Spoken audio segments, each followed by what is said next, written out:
a quote that Oulanyah made during one of the United Nations Young Leaders Summit. We have not inherited this world from our forefathers. We have borrowed it from the future generations.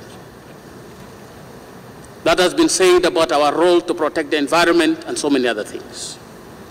As young people, as young leaders, that should be our focus. It should not be taken for granted. That quote was a non-political quote, was a non-segregated quote. It was a noble quote that the world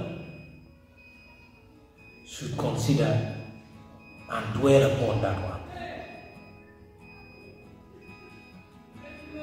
He said that he did not inherit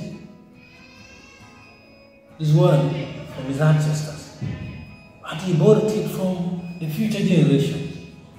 So the activities like environmental conservation should be the primary focus. So what it means is we shouldn't look at the past, we should look at the next generation. That's why we should preserve the environment. We should tackle climate change with all our might. We should tackle climate change so that where we are living right now is a better place. Let's embrace that Oulanyah quote. Thank you very much.